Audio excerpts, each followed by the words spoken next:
வணக்கம் சார்.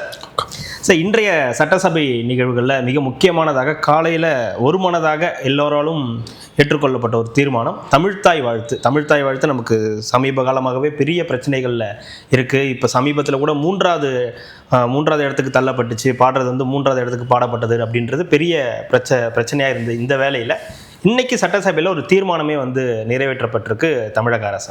குடியரசுத் தலைவர், குடியரசு துணைத் தலைவர், பிரதமர், ஆளுநர்கள் கலந்து கொள்ளக்கூடிய எந்த நிகழ்ச்சிகளாக இருந்தாலும், அது மாநில அரசு நிகழ்ச்சியாக இருந்தாலும் எந்த நிகழ்ச்சியாக இருந்தாலும் வந்தே மாதரம் தான் படணும்னு இருக்குது. தமிழ்நாடு சட்டமன்றத்துக்கு உள்ள கருணாநிதி உருவப்படத்தை திறந்து வைக்கிறதுக்கு அன்றைய குடியரசுத் தலைவர் ராம்நாத் கோவிந்த் வரும்பொழுது ஸ்டாலின் கவர்மெண்ட் வந்த உடனே ஒரே மாதத்தில் முதல்ல தேசிய கீதம் தான் பாடப்பட்டது. ஏன்னா அப்போ வந்தே மாதரம் இல்லை, இருந்தால் வந்தே மாதரம் பாடி முதல்ல சட்டசபை கூட்டத்தொடரை நேரடியாக ஒலிபரப்புற துணிச்சல் தாவேக அரசுக்கு இருக்குது. ஸ்டாலின் அரசுக்கு அந்த துணிச்சல் சுத்தமாக கிடையாது. ஸ்டாலின் பேசும்போது மட்டும் கேமரா நிற்கும், எடப்பாடி பேசும்போதும் ஸ்டாலின் கிட்ட தான் கேமரா நிற்கும். ஸோ வெளிப்படையாக அவங்க வந்து அதை நேரடி ஒலிபரப்புன்றதை கேலி கூத்தாக்குனாங்க. எடப்பாடி பீரியட்லேயும் அதே தான் நடந்தது. இந்த முறை வெளிப்படையாக எல்லாரும் பேசுகிறதையும் தான் காட்டுறாங்க. இப்போ பாருங்கள், டீலிமிட்டேஷன் இந்த கோணத்தில் மோடி கவர்மெண்ட் கொண்டு வரது நன்றாக ஊரை ஏமாத்துகிற வேலை. அவங்க சொல்கிற மாதிரி அக்ராஸ் த போர்டு 50%லாம் இம்ப்ளிமெண்ட் பண்ணாங்கன்னா 850 பேருக்கு சீட்டு போட்டு கட்டியிருக்காரு மோடி. அங்கே 80 பேர் இருக்க ஊபிக்கு 120 வரும், 40 இருக்க தமிழ்நாட்டுக்கு 60 வரும். 56லேருந்து 60ன்றாங்க, அது கூட வருமானு தெரியாது. ஆனால் நீங்கள் 40-60 ஆகிறதுக்கும் 80-120 ஆகிறதுக்கும் அடிப்படையில் வித்தியாசம். இன்னொன்று இதில் வெளிப்படைத்தன்மையும் இல்லை. இன்னொன்று டீலிமிட்டேஷன் கமிஷன் ஒன்று போடுவாங்க, அதுதான் முடிவு செய்யும். அமித்ஷா என்ன வாக்குறுதி கொடுத்தாலும் அது எப்படி அங்கே நிறைவேறுன்றது தெரியல. இன்னொன்று இந்த கவர்மெண்ட் அறிவு நேர்மை இல்லாத ஒரு கவர்மெண்ட். அதனால் இந்த கவர்மெண்ட்டை சொல்கிறது நம்ப முடியாது. இல்லாட்டி கனிமொழி சோமு பேசுனது எல்லாரும் கடந்து போகிறானே, எல்லாத்துக்கும் விவாதம் பண்ணுற மீடியா 6 மணிலேருந்து 10 மணி வரைக்கும் எல்லாத்தையும் விவாதம் பண்ணுறவனுங்க. தும்முனா இருமுனா சினுகுனா யார் தாவேக்காவோ காங்கிரஸோ இடதுசாரிகளோ திருமாவோ விவாதம் பண்ணக்கூடிய மீடியா கனிமொழி சோமு சொல்லியிருக்காங்கல்ல, நிரந்தர எதிரியும் இல்லை நண்பனும் இல்லைன்னு. பச்சையாக அது பிஜேபியோட போகிறாங்கன்றதுக்கான தெளிவான சிக்னல். ஒருத்தன் விவாதிச்சானா, இதை புதிய தலைமுறை விவாதிச்சாங்க ஓகே. மற்றவங்க யாராவது பேச வேண்டிய அளவுக்கு பேசுனாங்களா? நான் விவாதிச்சாங்களா? அதோட அர்த்தம் அந்த நெரேட்டிவை யாராவது பில்டு பண்ணாங்களா? அப்போ மனதளவில் அவங்க தயார்படுத்துகிறாங்க.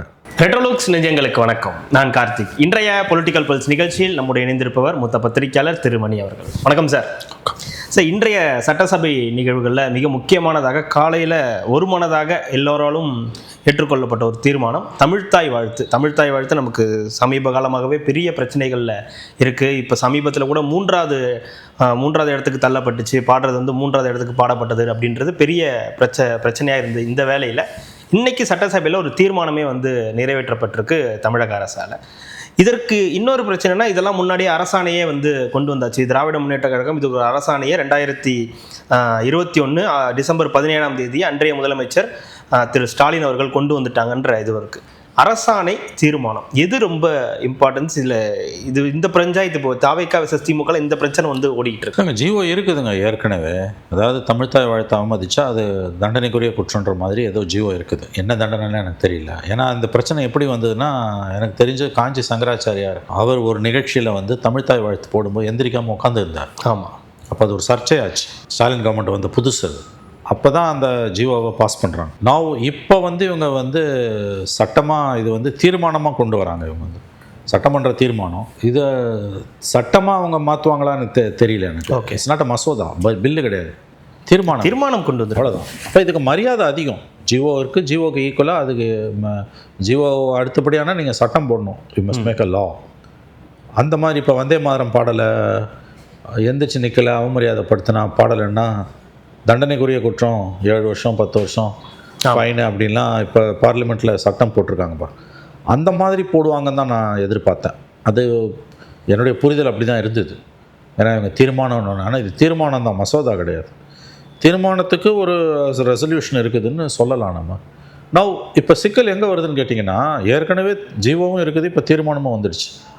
இப்போ மத்திய அரசு ஏற்கனவே வந்து ஹோம் மினிஸ்ட்ரியில் தெளிவாக வந்து போட்டான். வந்து அவனு ஜீவோ போட்டான். அதுக்கு பிறகு இப்போ சட்டமாகவும் வந்திருக்கு. அதாவது மத்திய அரசு நிகழ்ச்சிகள், அதுவும் குடியரசுத் தலைவர், குடியரசு துணைத் தலைவர், பிரதமர், கவர்னர் கலந்து கொள்ளக்கூடிய நிகழ்ச்சிகளில் முதல்ல வந்தே மாதரம், அப்புறம் தேசிய கீதம், அப்புறம் மாநில பாடல்கள் இருந்தால். எல்லா மாநிலங்களுக்கும் பாடல் இல்லை, சில மாநிலங்களுக்கு இருக்குது, சில மாநிலங்களுக்கு இல்லை.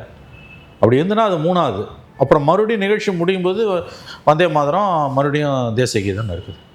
நான் இப்போ எனக்கு என்ன புரியலன்னா வந்து இப்போ பிரசிடெண்ட் கலந்து கொள்ளக்கூடிய நிகழ்ச்சியில், பிரைம் மினிஸ்டர் கலந்து கொள்ளக்கூடிய நிகழ்ச்சியில் என்ன பண்ணுவீங்க? ஒன்று சரி, இப்போ கவர்னர் வராரு, தமிழ்நாடு கவர்னர் கலந்து கொள்ளக்கூடிய நிகழ்ச்சிகளில் எதை ஃபாலோ பண்ண போகிறீங்க? அந்த குழப்பத்துக்கு இதில் பதில் இருக்கான்னு சட்டமன்றத்திலேயே கேட்குறீங்களா இல்லை வெளியில்? சட்டமன்றத்தை பொறுத்த வரைக்கும் தெளிவாக தமிழ்தாய் வாழ்த்து, அதில் எந்த சந்தேகமும் இல்லை. அவங்க தமிழ்தாய் வாழ்த்து தேசிய கீதத்தோடு முடிச்சுப்பாங்க. தேசிய கீதத்தை 2 தடவை கூட பாடுவாங்க. அது நடந்தது. ஆமாம், அது ஒன்றும் பிரச்சனை கிடையாது. எத்தனை தடவை வேணால் தேசிய கீதத்தை பாடலாம். தமிழ்தாய்க்கு முன்னுரிமை கொடுத்துட்டு தேசிய கீதத்தை ஒரு தடவை பாடணும்னு அவசியம் கிடையாது, 2 தடவை கூட பாடலாம். பட் வந்தே மாதரம் பாடப்படாது, அதில் சந்தேகமே இல்லை. சரி, இப்போ மாநில அரசு நிகழ்ச்சிகளில் முதல்ல வந்தே மாதரம் தான், சாரி இது தமிழ்தாய் வாழ்த்து தான். இப்போ கவர்னர் கலந்து கொள்ளக்கூடிய மாநில அரசு நிகழ்ச்சிகளில் என்ன பண்ண போகிறாங்க? இப்போ கவர்னர் லோக்பவன் ராஜ்பவன் தான் லோக்பவன் ஆகிடுச்சு. அங்கே நடக்கிற நிகழ்ச்சின்னா வந்தே மாதரத்தை பாடுவாங்களா இல்லை தமிழ்தாய் வாழ்த்தை பாடுவாங்களா? இந்த சிக்கல் இருக்குது. இப்போ குடியரசுத் தலைவரோ பிரதமரோ வராங்க, குடியரசு துணைத் தலைவர் வராரு, சிபி ராதாகிருஷ்ணன் வராரு, மாநில அரசோட நிகழ்ச்சிக்கு வராரு. மாநில அரசோட நிகழ்ச்சிக்கு அவர் ஏதோ ஒரு மாநில அரசோட ஒரு முக்கியமான நிகழ்ச்சிக்கு அவர் வருகிறார். நிகழ்ச்சி ஏற்பாட்டாளர்கள் மாநில அரசு தான். அப்போ ஏற்கனவே சென்ட்ரல் கவர்மெண்ட்டோட சட்டம் தெளிவாக ஜிஓ இருக்குது. வைஸ் பிரசிடெண்ட் வந்து ஃபஸ்ட்டு வந்தே மாதரம் தான் பாடணும். ஆனால் மாநில அரசோட இது வந்து தமிழ்தாய் வாழ்த்து எதை ஃபாலோ பண்ணுவாங்க எனக்கு தெரியல. இன்றைக்கி பில்லு நான் இதை பார்க்கல.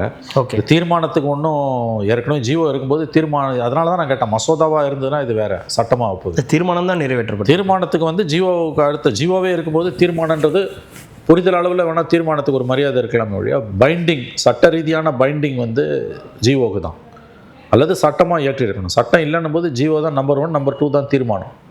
ஏன்னா தீர்மானன்றது தீர்மானம். ஜிஓவில் வந்து நீங்கள் அதை ஃபாலோ பண்ணலைன்னா என்னன்றதுக்கான விஷயமும் இருக்கும். நான் இப்போ அதை தான் நான் கேட்குறேன். இப்போ குடியரசு துணைத் தலைவர் வரும்போது அவர் கலந்துக்கிற ஒரு நிகழ்ச்சி, தமிழக அரசு சம்மந்தப்பட்ட மாநில பல்கலைக்கழகம் அல்லது மாநில அரசு சம்மந்தப்பட்ட ஏதோ ஒரு நிகழ்வுக்கு அவர் வருகிறார். கைத்தறி ஆடை பற்றின ஒரு முக்கியமான ஒரு கண்காட்சியை திறந்து வைக்க வருகிறார். கைத்தறி குறித்த பெருமைகளை பேச வருகிறார். அப்போ அந்த நிகழ்ச்சி மாநில அரசு முழுக்க மாநில அரசு சம்மந்தப்பட்ட ஒரு நிகழ்ச்சி. அந்த நிகழ்ச்சியில் வந்து இப்போ நமக்கு இது இருக்குது, அது பேர் என்ன, மவுண்ட் ரோடில் இருக்குது, காதி கிராஃப்ட் பக்கத்தில் அந்த இது எல்ஐசி எதிர்க்க இருக்குது. அது பேர் என்ன, குரலகமாக என்ன, அது நல்ல இது கைவினை பொருள்லாம் கிடைக்கும். ஓகே, பூம்புகார். இப்போ பூம்புகார் இருக்குது. அங்கே பூம்புகார் கைவினை பொருட்கள் இடம். உலகம் முழுதும் உள்ள கைவினை பொருட்களை வாங்கி தான் அங்கே விற்கிறோம். நம்ம வந்து எங்கேயாவது பொருள் வாங்குறீங்க நீங்கன்னா வந்து அங்கே வாங்குங்க, அது சரியான இடத்துக்கு போய் சேரும், ப்ரைவேட்டில் வாங்குறதுன்னு சொல்லுவோம்.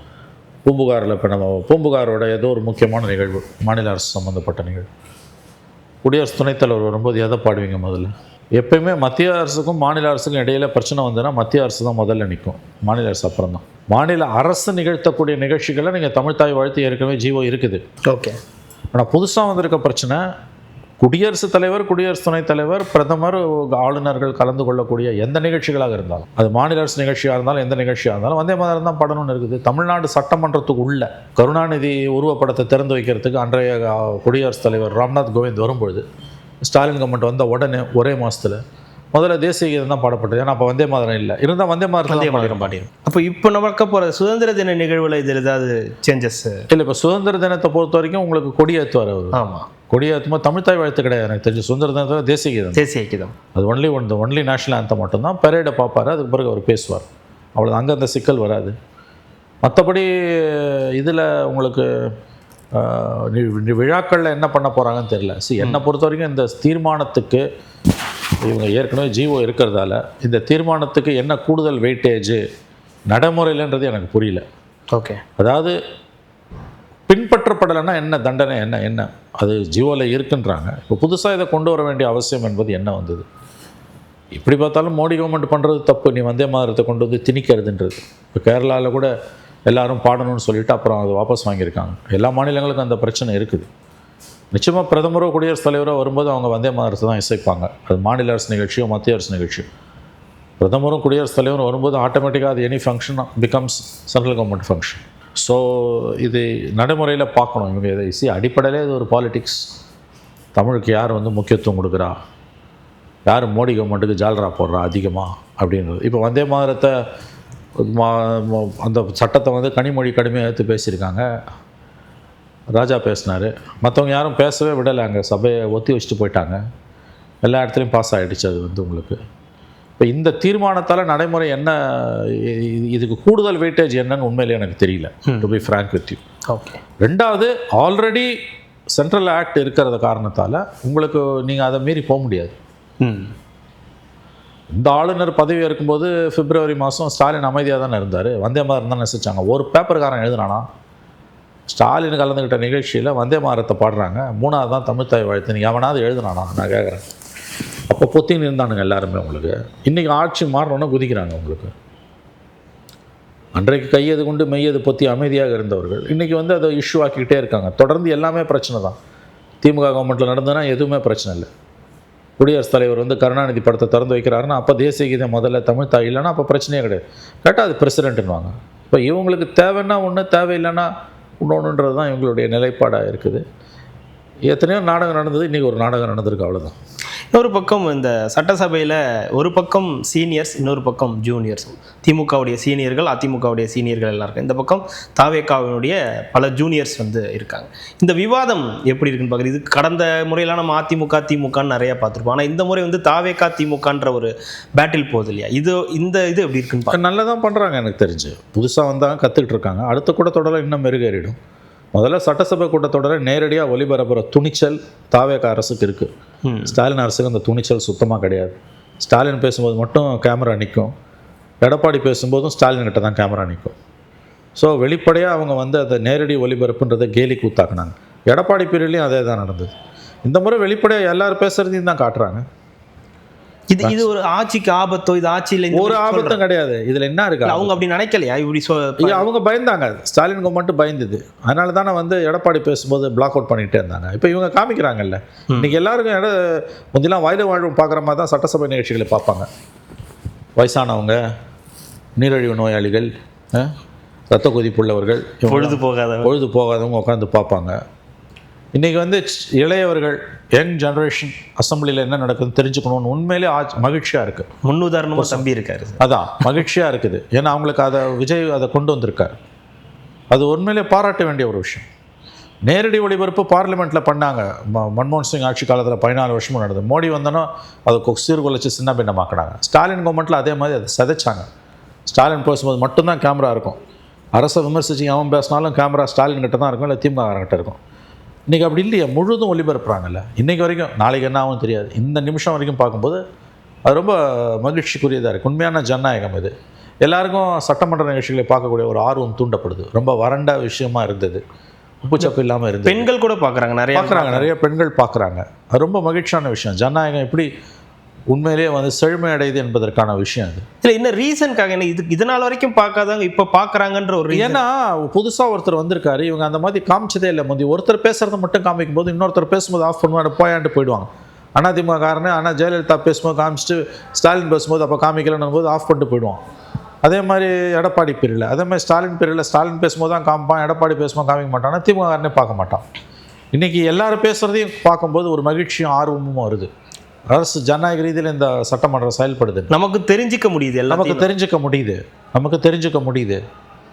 நமக்கு உண்மையிலே தெரிஞ்சுக்க முடியுது. ரொம்ப மகிழ்ச்சியான ஒரு விஷயம். விஜய் அரசு செய்து கொண்டு இருக்கக்கூடிய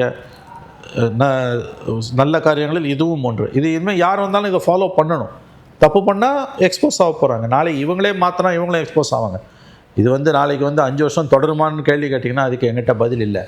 இன்றைக்கி பண்ணுறாங்க புதுசு எல்லாரும். இன்னும் அடுத்த கூட்டத்தொடரில் இன்னும், அல்லது அதுக்கு அடுத்த கூட்டத்தில் ரொம்ப கெட்ட பேர் ஆகுது, நிறையா பிரச்சனை, பழனி கோயில் மாதிரி இப்போ சில விஷயங்கள் வருது. அப்போ சட்டமன்றத்தில் தாறுமாற விவாதம் நடக்குது, கவர்மெண்ட் மாட்டிக்கிற அளவுக்கு தகவல்களை எதிர்க்கட்சிகள் பேசுதுன்னா அப்போ இந்த ஒலிபரப்பு இருக்குமானா அது $1 மில்லியன் கேள்வி. அப்பயும் இருந்ததுன்னா பாராட்டலாம். ஆனால் அந்த கவர்மெண்ட்டில் கடந்த காலங்களில் எப்போ பேசினாலுமே இல்லை. உப்பு சப்பு இல்லாமல் எடப்பாடி பேசும்போது கூட அதை பிளாக் பண்ணிகிட்டு இருந்தாங்க. ஆனால் பேச்சு மட்டும் பெத்த பேச்சாக இருந்தது. நாங்கள் தான் ஜனநாயகத்தின் காவலர்கள். இத்தனைக்கும் அவங்க வந்து இதுவே கொடுத்தாங்க, தேர்தல் வாக்குறுதியே கொடுத்தாங்க. அது ஒரு மேட்ரே கிடையாது, ரொம்ப சாதாரணமான மேட்ரு. அப்புறம் ஒரு கட்டத்தில் பணம் செலவாகுதுனாங்க, நான் கொடுக்குறேன்னாரு விஜயகாந்த். இது ஒரு இஷ்யூவே கிடையாது. ஒரு பயம்தான், வேறு ஒன்றும் கிடையாது. புதுசாக இருந்தவங்களுக்கு அந்த பயம் இல்லை. இப்போதைக்கு இது மகிழ்ச்சியான போக்கு. இது அப்படியே தொடரணும், அல்லது அடுத்த சில ஒரு ஆண்டுகளில் இந்த கவர்மெண்ட் அன்பாப்புலராகி அவங்க செஞ்சதை இவங்களும் பண்ணாங்கன்னா அப்போ இவங்களுக்கும் அந்த அவப்பேர் வரும். பட் இன்றைக்கி சரியான பாதையில் அரசு போகுது. உண்மையிலே இது ஒரு விஜய் அரசு கூட ஒரு நல்லதொரு நடவடிக்கைன்னு தான் நாம் இதை பார்க்க வேண்டும்.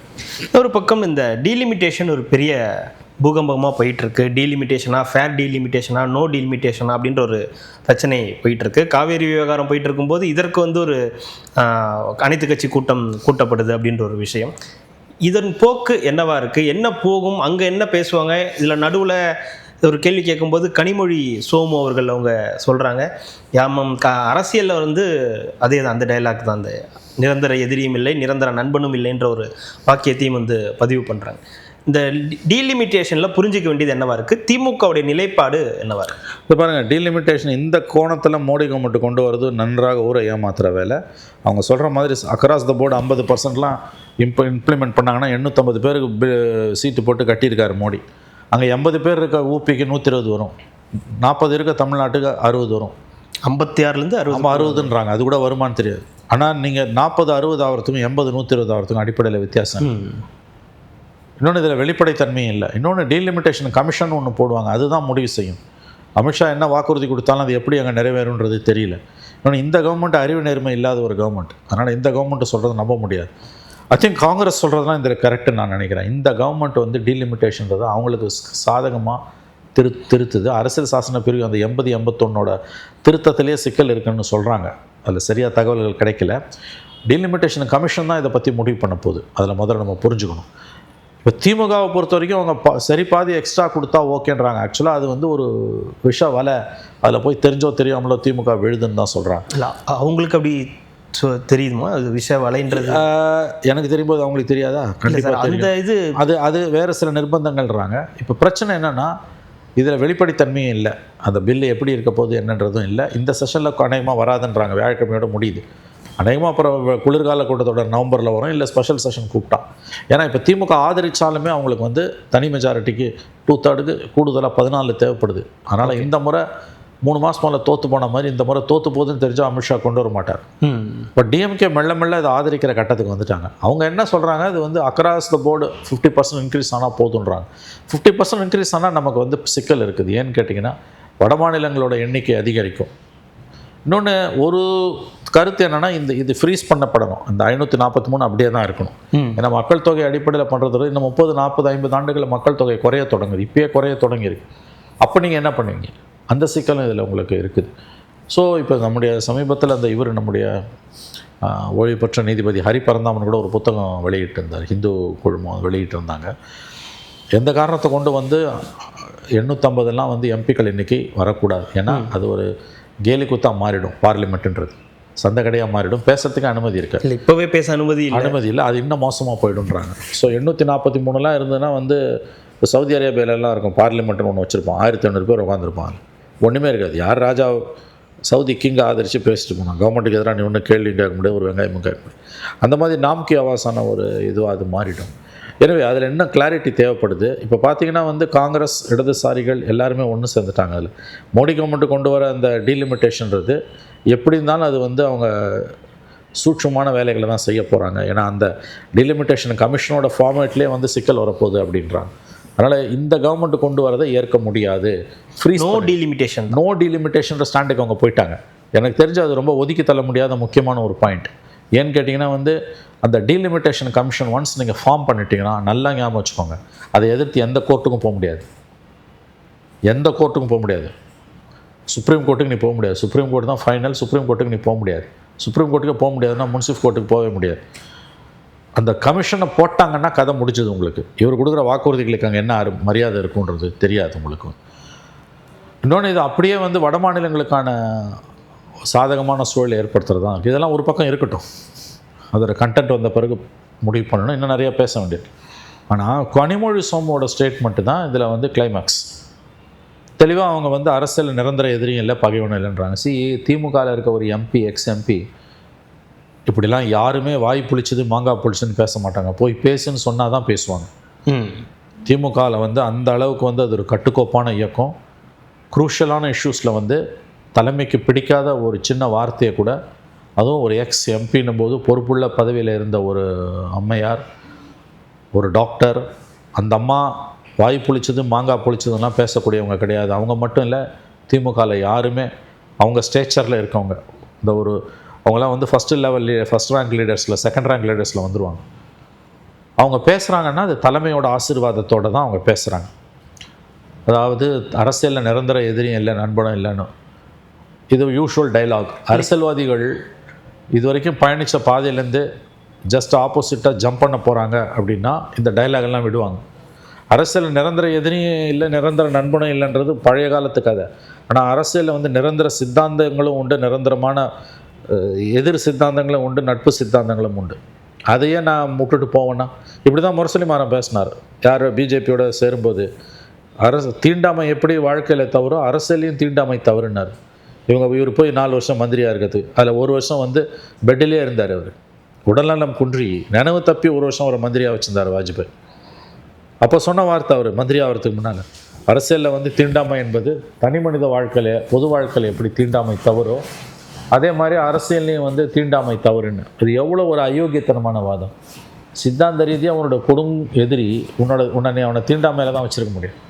அதாவது பதவி வேணும்னா அரசியல்வாதிகள் எந்த எல்லைக்கும் போவாங்கன்றதுக்கு முரசொலி மாறனோட அந்த வார்த்தை சாட்சி. அதுக்கு பிறகு 4 வருஷம் அவர் மந்திரியாக இருந்தார். ஓகே, இன்றைக்கி திமுகலேருந்து இப்படி ஒரு எம்பி பேசுகிறாங்கன்னா சொல்லாமல் அவங்க பேச மாட்டாங்க.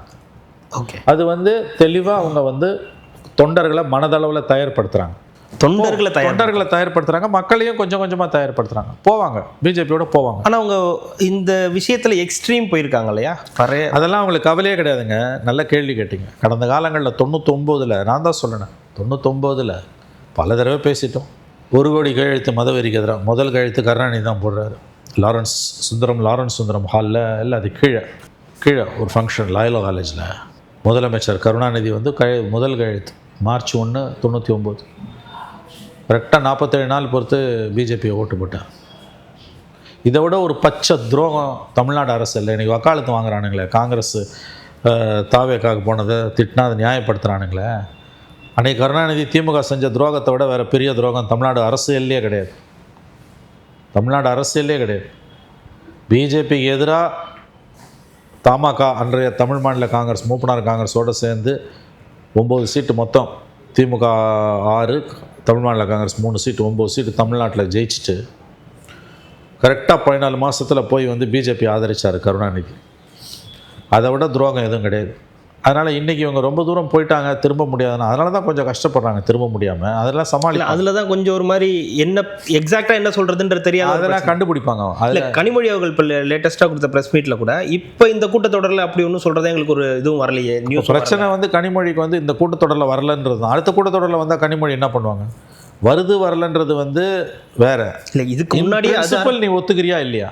இல்லை, அதுக்கு முன்னாடியே ஸ்டாலின் அவர்கள் அதை நகலெல்லாம் கொளுத்தினாரு. அதுக்கு முன்னாடி அவர் தான் ஆரம்பிச்சாரு. ஆமாங்க, இதாக இப்படி நின்று கொளுத்துவார். இப்போ அது வந்து ஃபேர் டீலிமிட். அது என்ன ஃபேர் டீலிமிட்டேஷன்? அதான் தெளிவாக சொல்கிறாங்கல்ல, காங்கிரஸில் சொல்கிறாங்கல்ல, மொத்தமாக போகுது உங்களுக்கு 543 தூக்கின்னு போய் 850 ஆக்குறான்னா 40 இருக்கவனுக்கு 60, 80 இருக்கவனுக்கு 120 ஒன்றாங்க. அவங்க கை ஓங்க போகுது. இன்னொன்று அதில் வந்து அதுலேயே சிக்கல் வரும். நீ நினைக்கிற 60 வராதுன்றாங்க. தயவு செஞ்சு ஒன்று புரிஞ்சுக்கோங்க, அமித்ஷா கொடுக்கக்கூடிய எந்த வாக்குறுதிக்கு எந்த அர்த்தமும் கிடையாது. ஏன்னா இதை டிசைட் பண்ண போகிறது டீலிமிட்டேஷன் கமிஷன். ஒன்ஸ் கமிஷனை ஃபார்ம் பண்ணிட்டாங்கன்னா நீ எந்த கோர்ட்டுக்கும் போக முடியாது. அப்போ இந்த கவர்மெண்ட்டை நம்பி எப்படி இதை நீ செய்வேன்? 850 பேரை வச்சு அந்த புது பார்லிமெண்ட்டை கொரோனா உச்சத்தில் இருக்கும்போது கட்டினார். 20,000 கோடி செலவு பண்ணி மோடி கொரோனா உச்சத்தில். எதுக்கு கட்டினார்? திமுக தமிழ்நாட்டில் இருக்கவனுக்கு ரெப்ரசன்டேஷன் வேணும், திமுக வாழணும்னா கட்டினார். அதெல்லாம் ஒன்றும் கிடையாது. திமுக வாழணும், தமிழ்நாடு எப்படி வாழும்?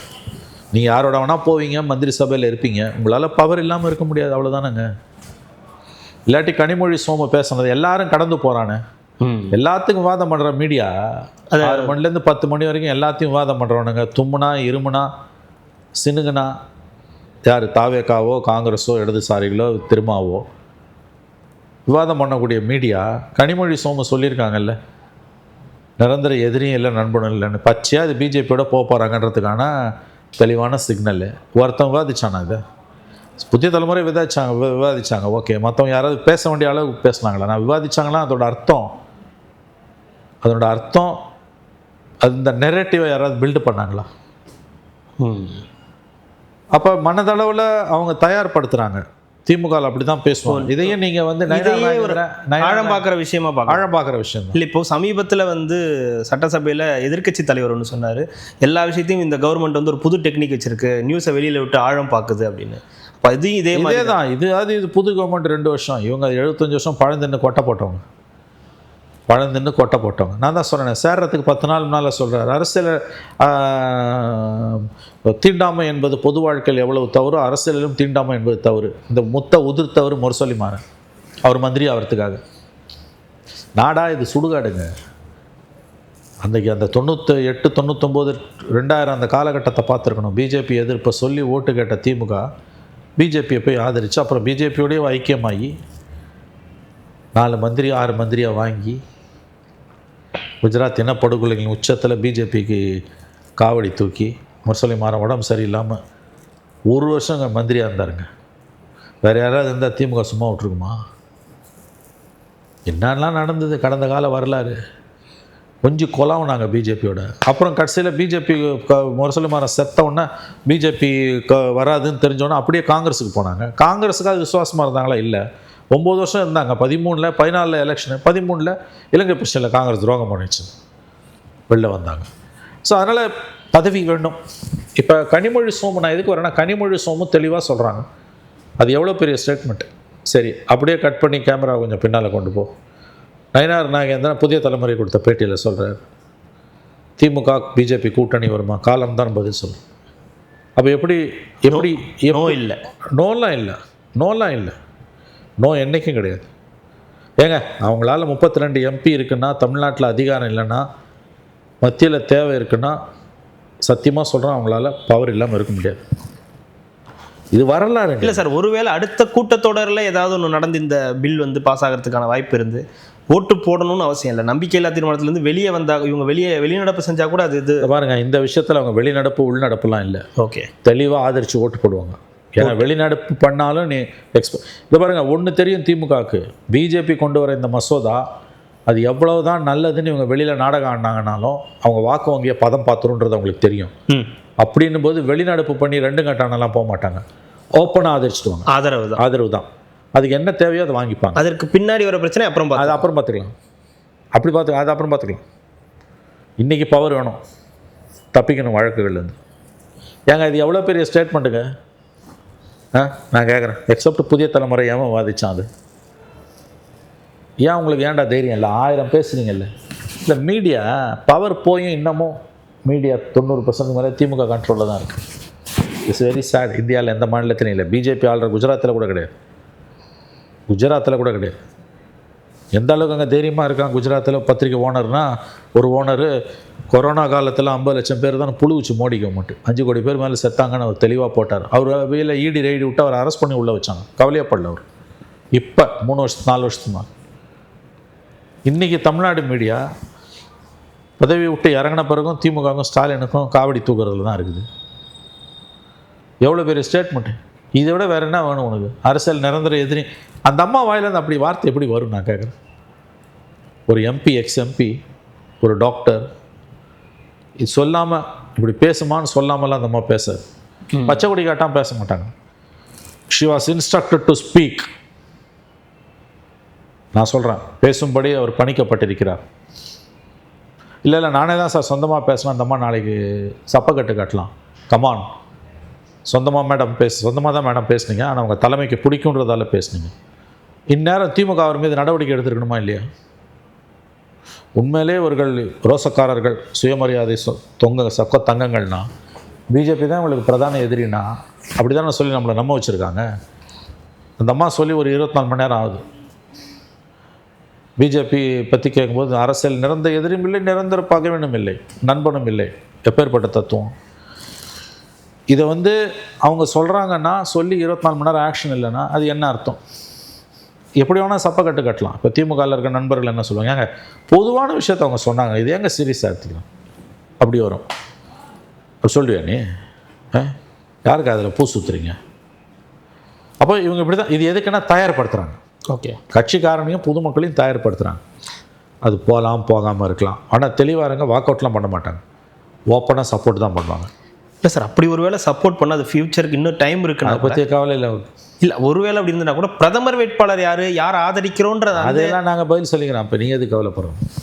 இன்றைக்கி எனக்கு மந்திரி பதவி போகணும் அவ்வளோ, அல்லது மந்திரி பதவி இல்லாட்டி கூட பரவாயில்ல, கேஸ்லேருந்து தப்பணும். ஒன்று மறந்துடாதீங்க, ஏதோ டிவிஎஸ்சி மட்டும் இல்லை, இடி காத்து கிடக்குது, இடி வெயிட் பண்ணிகிட்டு இருக்குது, அவ்வளோ வழக்குகள் இருக்குது. 8 மந்திரி ரேடாரில் இருக்கான். ஏன் நேருவோட ஜாப் ராக்கெட்டில் ஸ்டாலின் அண்ட் உதயநிதியை நேம்டு 237 பக்கம் ரிப்போர்ட்டில்.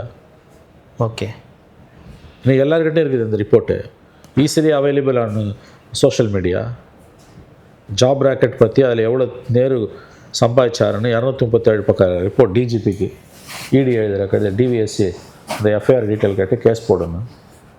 அதில் பார்ட்டி ஃபண்டு வாங்கினாங்கன்னு யார் பேர் இருக்குது?